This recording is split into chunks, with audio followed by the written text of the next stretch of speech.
We're going to do the morning reading, which is from The Way, the Truth, what is it? And the Light. The chapter is, How Do You Ask? Until now, you have not asked for anything in my name. Ask and you will receive, so that your joy may be complete. Jesus. John chapter 16, verse 24. It's a good memory. Everywhere we go, we come across people who are disillusioned with prayer. Did not Jesus promise that heaven would answer those who ask in his name? Many hearts are downhearted because death has robbed them of a friend or because an unexpected tragedy has stricken their pathway. Nevertheless, we will say it again. The Divine Master taught us that we should ask in his name.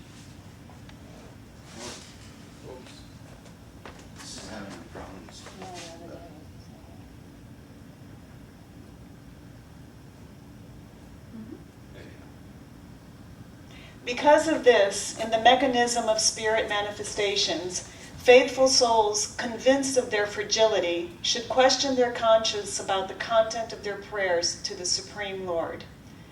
Are they really asking in the name of Christ, or are they asking in the name of the world's vanities? Complaining because of the arbitrariness that often darkens the pathways of the heart is the same as throwing the dust of earthly troubles at the divine sun. But asking in Jesus' name means accepting his wise, loving will and earnestly surrendering to him so that we may be given what is really necessary.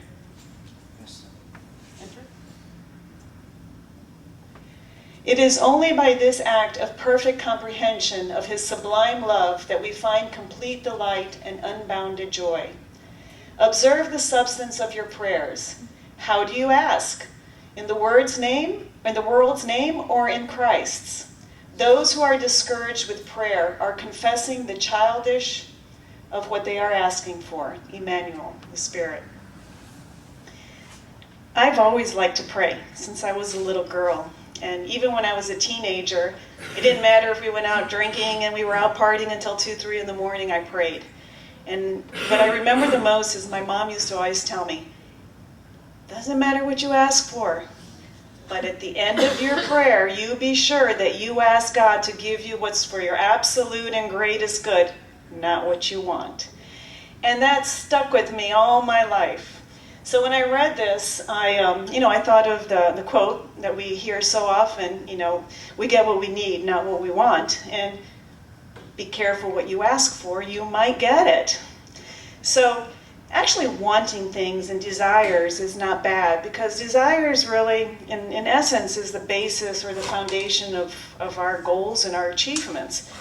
It just depends what we desire, how we desire, the intent of the desire. So if our egos tend to get in the way and we tend to ask for, jobs that give us a lot of money instead of jobs that create us passion in us, we tend to want things that we really don't need for all the wrong reasons. So like they said, these are just childish things that we want just to have, just cause.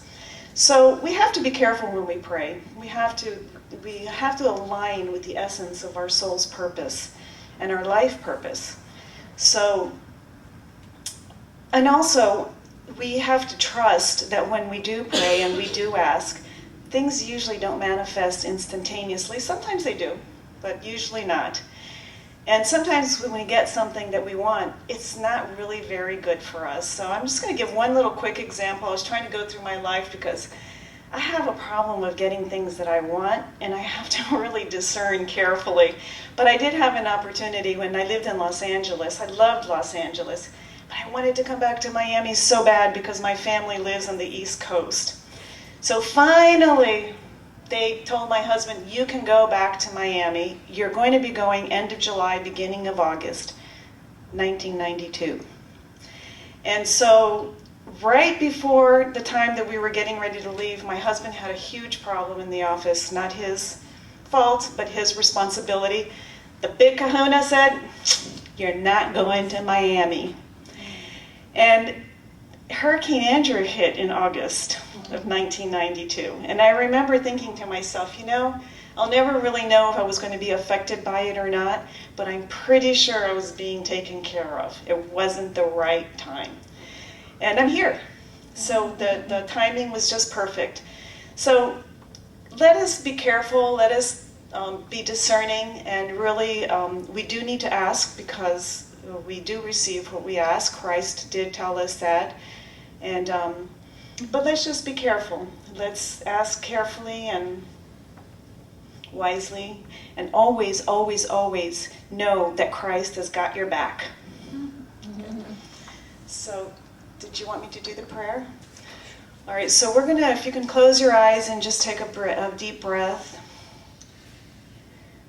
Dear Lord, Creator of all that is, with love and joy in our hearts, we open up to you and we ask you to bless us today with unconditional love.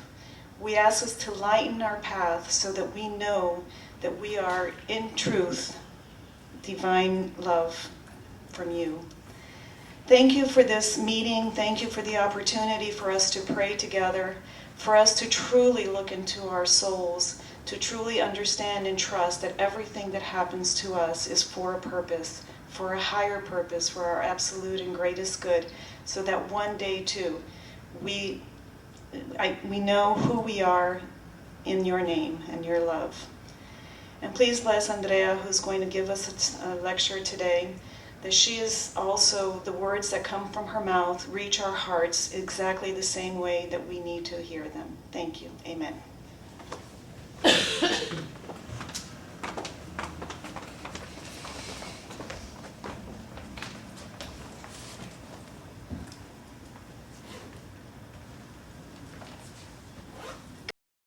want to hear this wonderful introduction, Sandra. It's actually the chapter that's going to be studied this Wednesday, Ask and You Shall Receive. So it's a beautiful opening for what we are going to have on Wednesday. Our topic today was inspired from chapter 11 from the Gospel according to Spiritism, which comes with the teaching, love your neighbor as yourself. And inspired by a little comic strip I found on Facebook, someone asks Jesus, love my neighbor, which one? And he says, when I said to love your neighbor, I meant there are no favorites, it's everyone. So we decided to bring this study today and lighten up a little bit, because often this is what we say, right? I love mankind, it's people I can't stand. we look at the way that we relate and some of the challenging and difficult times that life calls upon us to love our neighbor. Sometimes it's at home that we have this difficulty, at work, in society. Sometimes situations like this will visit us, and hearts that are going to come or pick up from where we left off, from a previous existence. Sometimes it's really the current situation of the world that will call upon all Christians. It's Sunday. We're going to talk about Christ today. All Christians to take a deep look at the kind of relationship that we have with Him and the values that we are trying to truly install within our hearts and see it germinating, see it blossoming. And sometimes life is going to come and give us lessons to see if what we study theoretically here in the Spiritist Center, if we are really able to apply it. I have a professor here, right? We have the test that we do with the book beside us, and then we have the test that we don't have the book. And usually the professor is silent. Susanna's a professor, she knows this. In our case, in God's humanity, God is silent, Jesus is silent to see if we are able to pass the test. So in today's chapter, we are going to revisit some of the items that are brought on chapter 11, and I invite you to seek further. It's a beautiful, beautiful chapter that will actually strengthen us to be able to face some of the things that are happening in the world a little bit different. So the greatest commandment, the law of love, selfishness, faith in charity, and charity towards criminals. So today we're going to begin with a timeless question that was posed to us over 2,000 years ago. It was posed to Jesus, and he was able to answer, and it stayed with us forever. But really, have we been able to apply it? Master, which is the greatest commandment of the law? and we know the answer by heart. You shall love the Lord your God with all your heart, with all your soul, and with all your mind. This is the greatest and first commandment, and this is the second, which is similar to it. You shall love your neighbor as yourself. And all the law and the prophets are contained in these two commandments. The timeless question comes with a timeless proposition. The timeless proposition is to treat all men just as you would want them to treat you. What is it talking about? Christians or not, Spiritists or not, we're talking about the golden rule. Caution, use the golden rule. Basically, this is what the teaching is all about, and everybody knows about this. If we look at the current world, really, we have never needed to hear the timeless answer to the timeless question and the proposition more than we need to hear today. If we were to seek strength and encouragement to face some of the things that are happening in our current world without understanding of what they are, it would be pretty difficult. And so when we're called upon to apply the golden rule in our modern society, what Spiritism proposes, and other philosophies alike that promote peace to humankind, and there are many beautiful organizations that are promoting peace in such a beautiful way, the Spirit's book, or better yet, the Gospel according to Spiritism, will tell us that in our modern society, if we look at the world as in this picture right here, where the globe seems to be floating in a very mad ocean where there are lightnings everywhere and it's a storm, and that's how we feel sometimes, applying the golden rule in our modern society would allow for, when humans take the golden rule for our own conduct and as a foundation for the institutions. This was written in the 1800s. It's truly beautiful. When humans take them as a rule for their conduct and as a foundation for their institutions, they will understand true fraternity and will ensure that peace and justice reign among them, among people in society. There will be neither hatred nor dissension, but only unity, harmony, and mutual benevolence.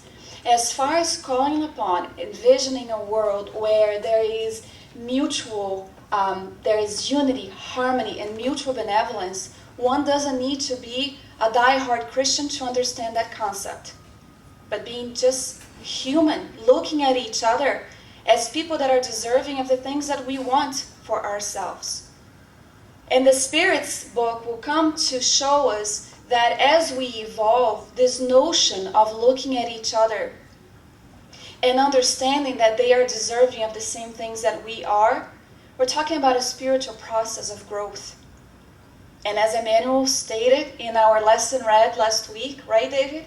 To grow spiritually is really hard. It's really hard. It's not easy. How is it that some individuals are able to look at each other this way in society? What does it take for someone to be able to look at a criminal, let's say, and be able to develop for them the aspect of love? Because truly, what is love? Is it the love that I feel for my husband? Or is it the love that we feel for each other in the Spiritist Center where we have our spiritual family? Or are we talking about a love that is so deep that we have yet to understand that is the one proposed by Christ? Have we stopped to think and consider what love is?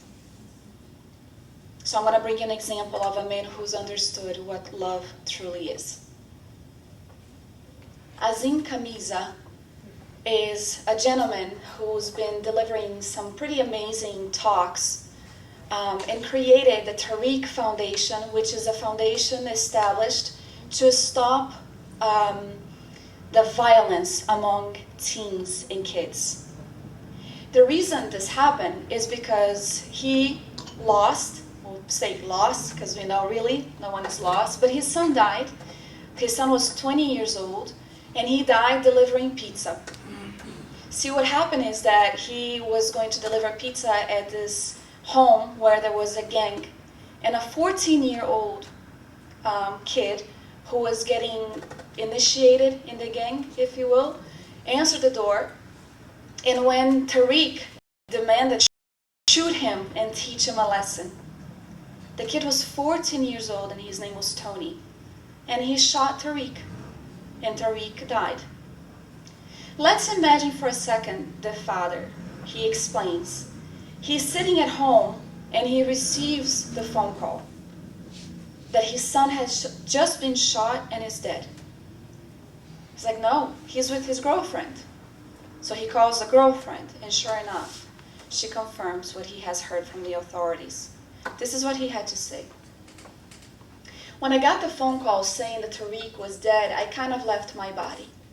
Because the pain was so much to bear. It was like a nuclear bomb going off inside my heart. There was no solace to be found in my mind, and so as a Sufi Muslim, I turned to my faith. For the next few weeks, I survived through prayer and was quickly given the blessing of forgiveness, reaching the conclusion that there were victims at the both ends of the gun. That's what love means. That's what to love means. And he talks about this. He will tell us that forgiveness is ushered in by the feeling of love. That you are not able to forgive unless you have love in your heart. Because truly to forgive is not to be accepting of the person's mistake, but being able to see the other person for what they are. Here's what he says. You do forgiveness for yourself because it moves you on. Because it moves you on. The fact that it can also heal the perpetrator is the icing on the cake. Because once he actually went into this mode of going inside his temple to pray, because that's what we're called to do in times of difficulties, go into the temple and pray. Jesus was talking about going within, taking a look in, start evaluating, feeling. Let's make a comment here to pause that nobody is saying that we are not allowed to feel pain or to try to digest what has happened to us. Because one of the things it says is that we can't control the things that happens to us in life, but we can control how we react to it and what we create from the situation going forward. Which is why he said that forgiveness is that one thing that allows you to move you on past what has happened.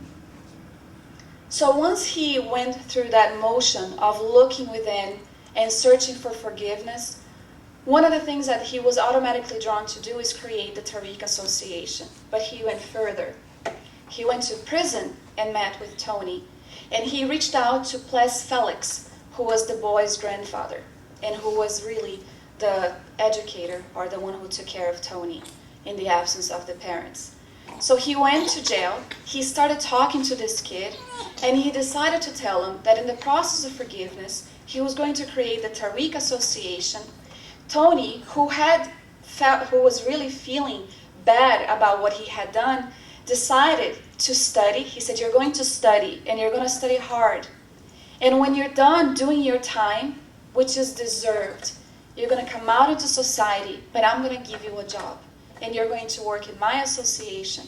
And you're going to empower other kids to search for other means than violence. That's what love is. Tony is studying in prison now, and I know we will save him. In return, Tony will go on to save thousands of other children. How is it that somebody like Camisa was able to do this? He turned to his faith. Do we as Spiritists or Christians turn into our faith when sudden, painful situations affect our lives?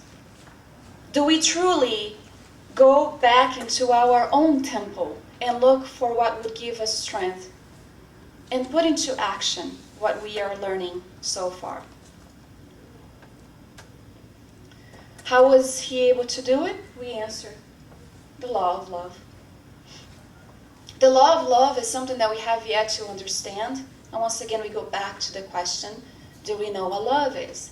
Love, as instructed by the benevolent spirits, and the gospel according to Spiritism is, what summarizes Jesus' doctrine in its entirety, because it is the sentiment par excellence, and sentiments are instincts raised to the height of degree of progress accomplished. And what they say beautiful in this chapter is that all of us have within us seeds, or embryos, if we want to call it that way, that is just waiting to blossom, to grow, to develop inside of us. And as we evolve, in the beginning we only have instincts, more advanced and corrupted we have sensations, and more educated and purified we have sentiments. The Spirit of truth calls upon us to instruct or educate ourselves and love one another. Instruct. Love without instruction can be dangerous. And instructions without love can be dangerous too. It's not a game of words. We need to reflect upon these teachings as well. So when we question what is the extent of one's neighbor today in society, what is the extent of one's neighbor? Because it's, Val and I are like easy to love that one, right? It's easy. Could I have the same feelings for someone who does me completely wrong out there?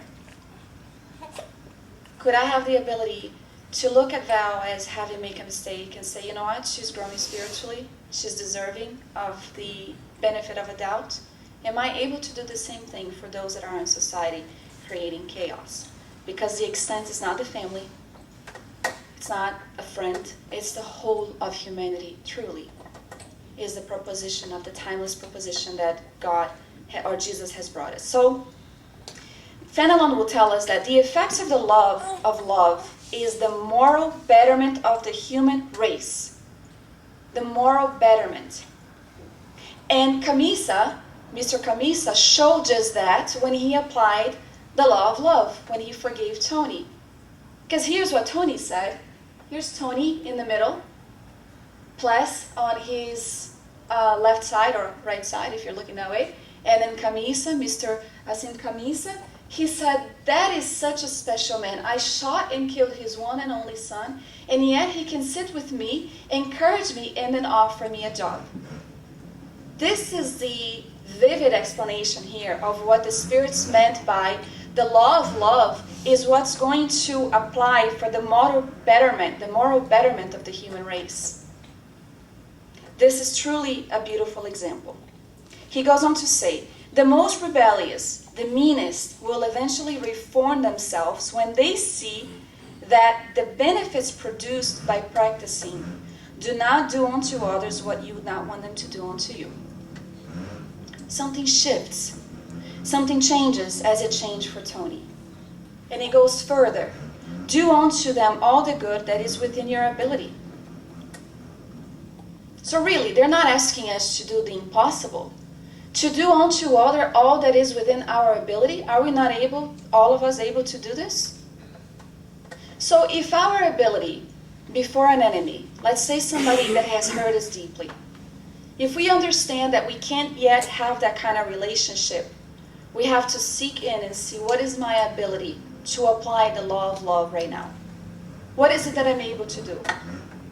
Well, I cannot stay by the person. Okay. But can you pray on their behalf? Can you pray and ask Jesus' assistance to try to dissolve the pain that is in the heart?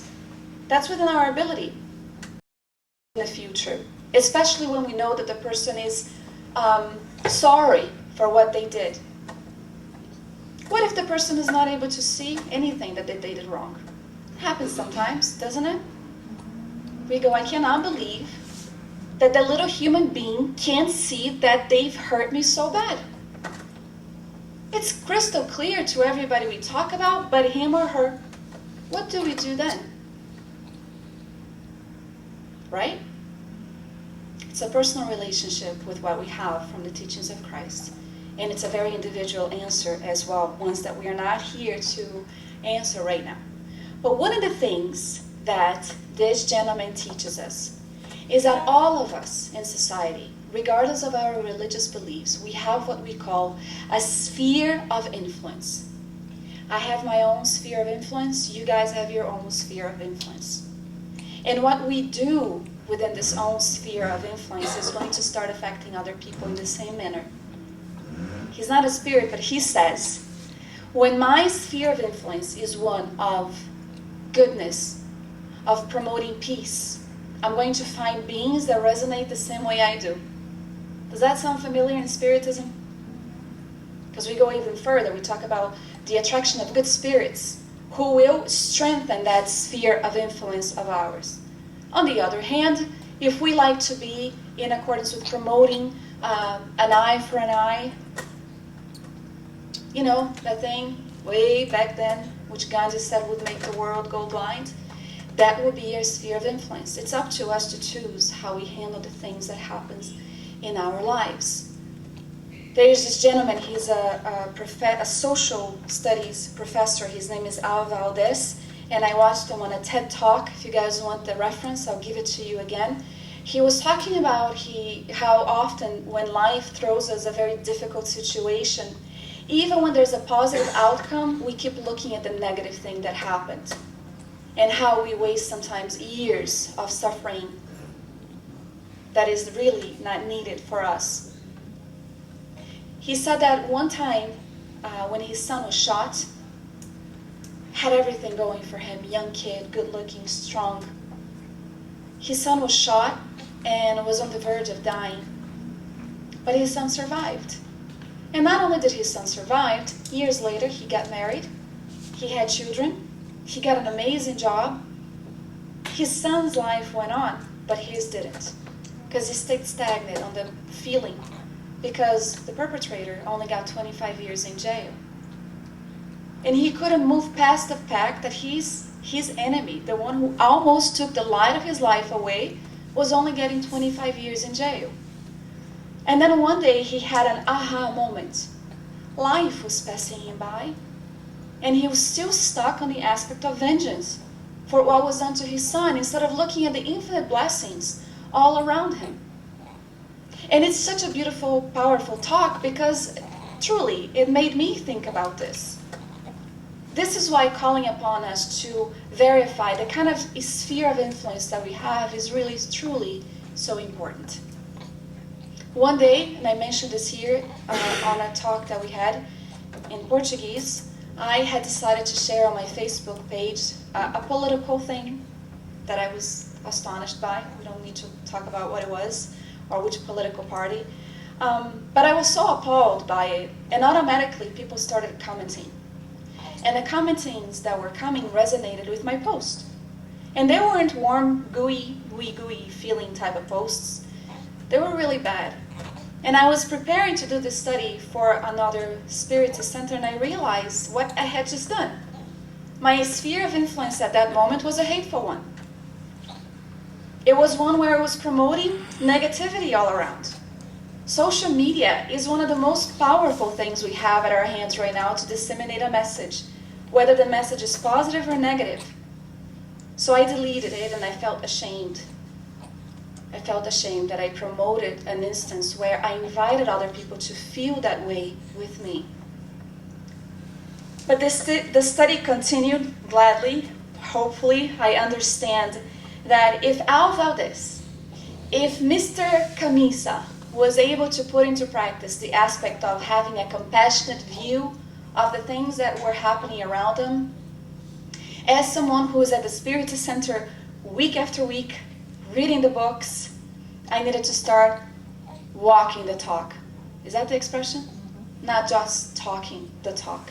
I needed to put into practice, because once I understand what my sphere of influence is, couldn't I have the same impact for someone who's going through a really hard time, and they see the kind of faith that I have, and the kind of movement that I'm making, even if it hurts us to the coil, to the very part of our soul? We could. Fenelon, the benevolent spirits, in the beautiful passage of the gospel, says this to us, to allow us to have an easier idea of how to deal with the difficulties that our current world faces. Here's what he says. Do not believe in the sterility and hardness of the human heart in spite of itself. It yields to true love. Love is a magnet that it cannot resist. In contact with love, enlivens and fertilizes the seeds of the virtue that lies latent within it. So sometimes we look and we think that the world is lost, that people are just mean, that the world is made up of evil spirits, both incarnate and discarnate, and it's not true. Because the evil sense that we think that exists, it's loud, it makes a boom. But kindness, love is silent. And the impact that it has is serene. It comes very softly.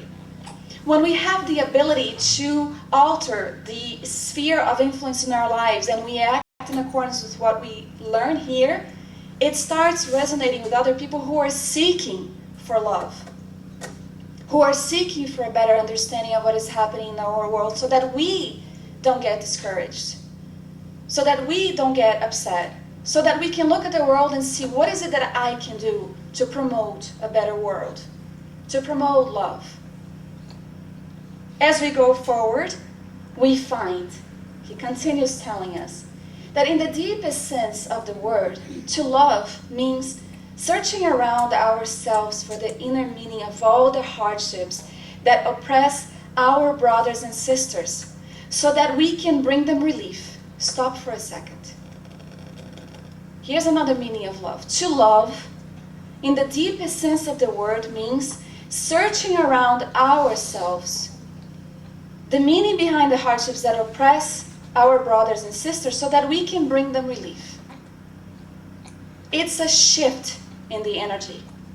If we see things in our current world that we do not like, instead of complaining, instead of blaming, instead of judging, instead of creating more disharmony, we look for ways that we can be helpful.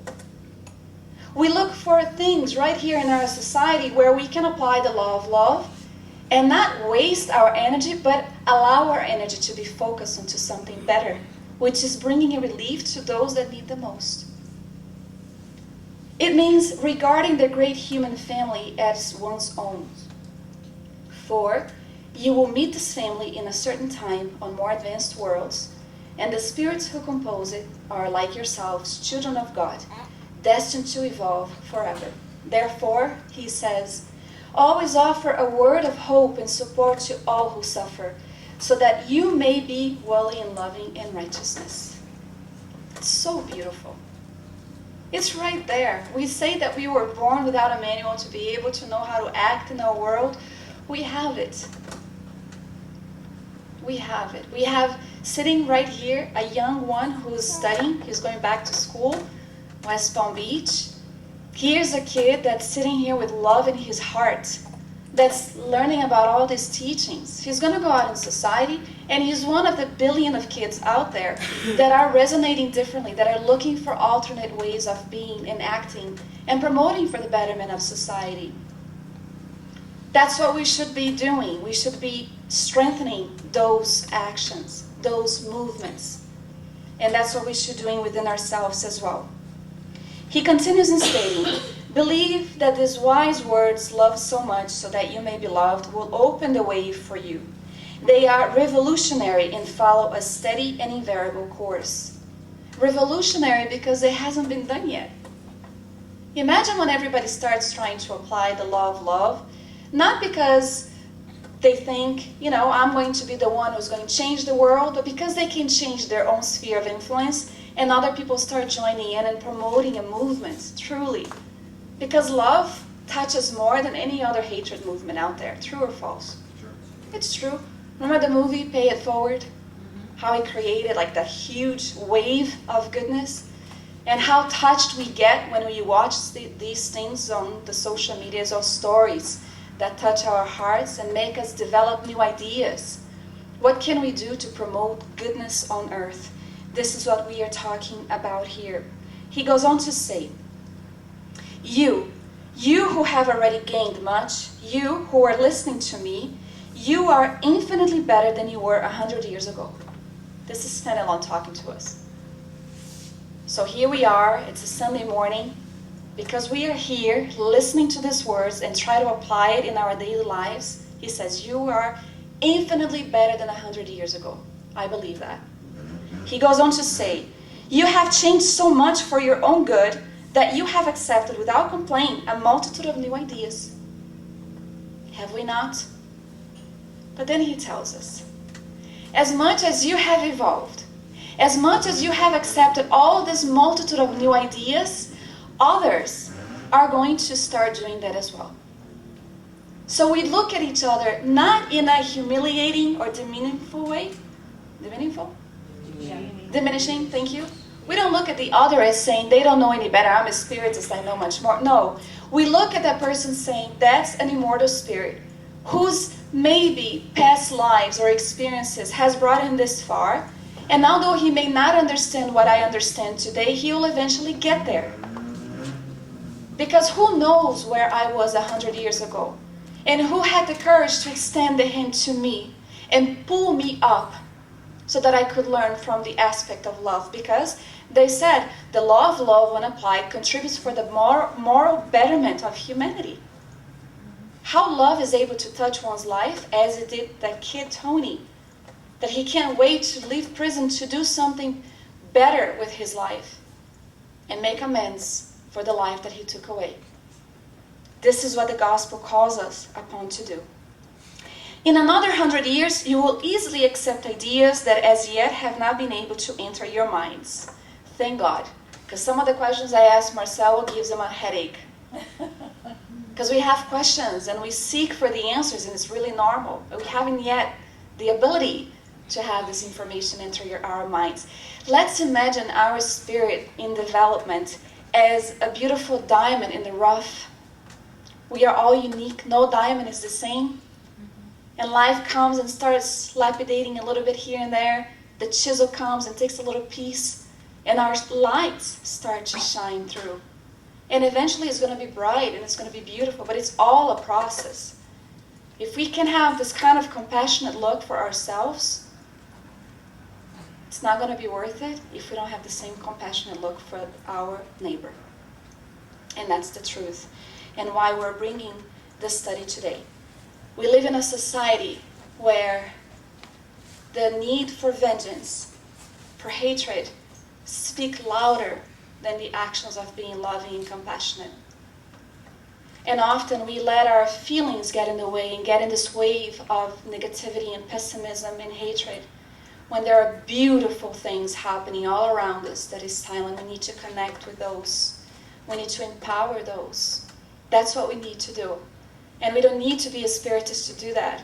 We can invite people of different religious beliefs to do that. Today there is a multitude of events, interfaith events, that call people of different beliefs and religions to be able to talk about these things openly. Ideas. How can we promote peace in the world?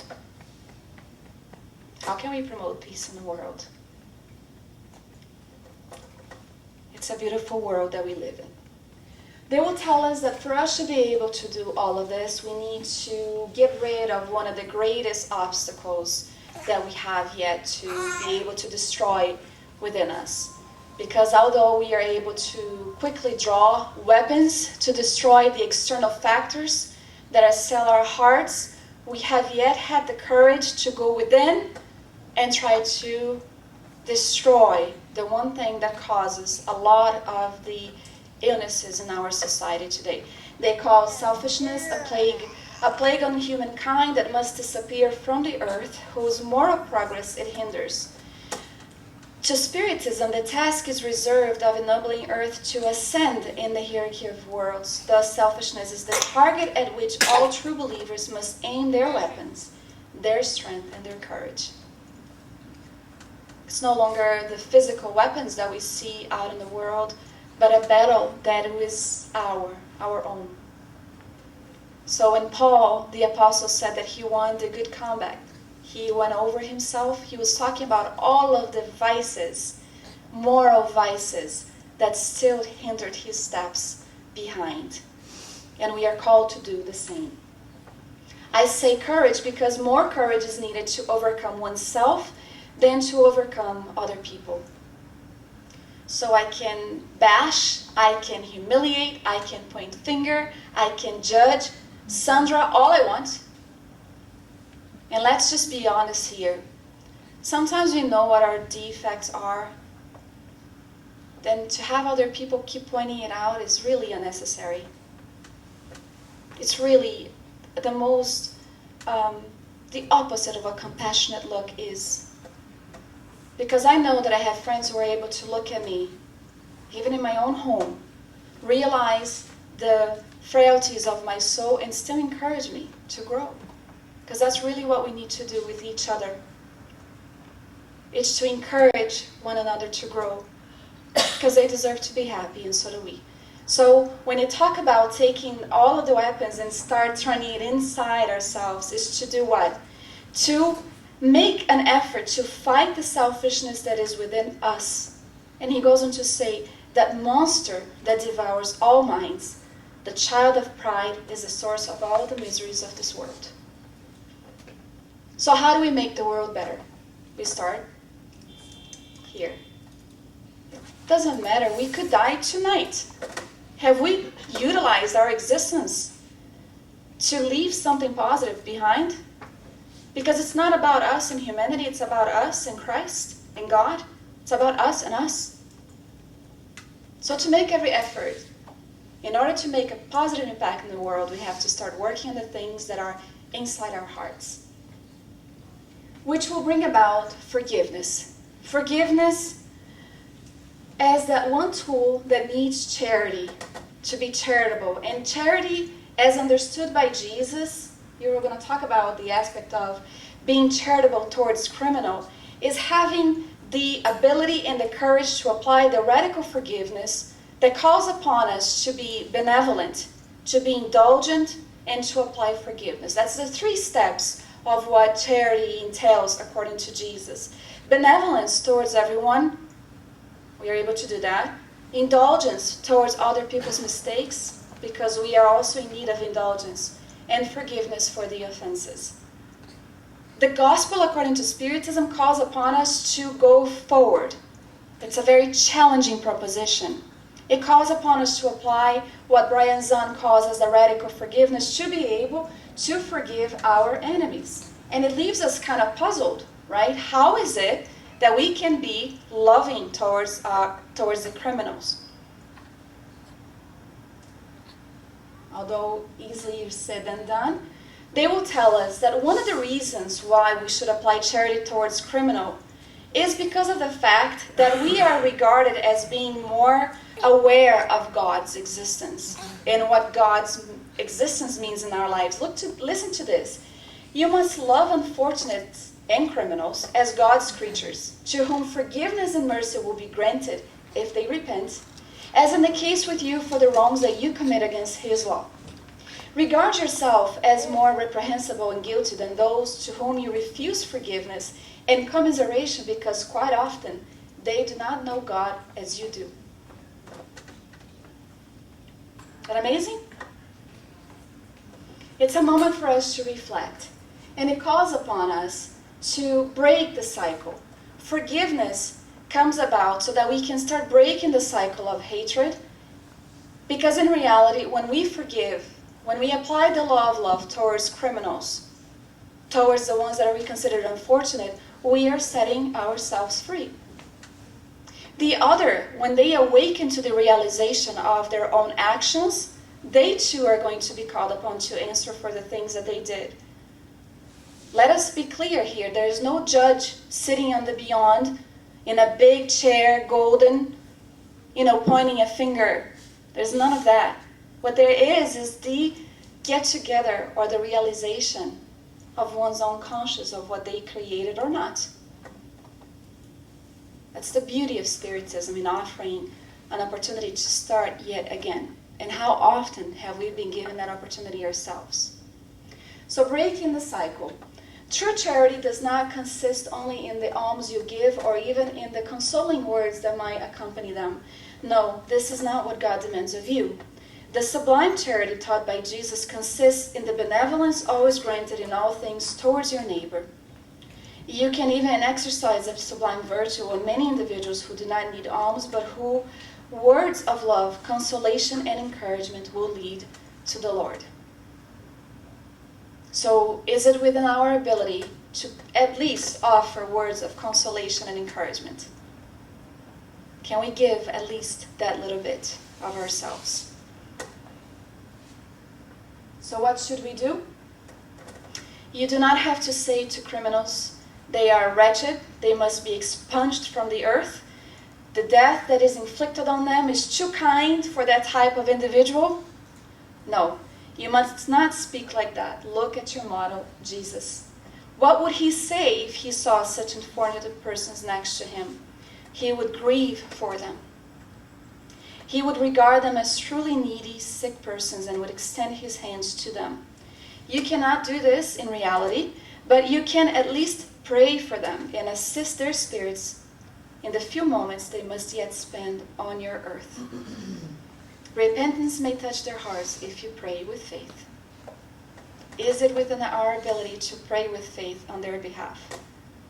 Because if we understand the reality of the soul's great surprise upon physical death, that what they come in contact with is the realizations of their own conscience, guilty or not, if we can consider the kind of pain they're going to feel, we are going to be able to say that we are able to grieve for what they're going through. Truly, truly, truly here, I bet that there's no one here who likes to see someone who has done something bad suffer. If you're spirited and you have a vision of the immortal spirit, and I want you to think really deeply. I want to do this exercise. I want you to think of someone who has done something truly painful to you. Truly painful. I want you to envision this person in the most painful situation, crying. I want you to envision this person all alone in the world, because really, that's how they are when they act like that. They're sitting on the floor. They look up and they see you. They extend their hand to lift.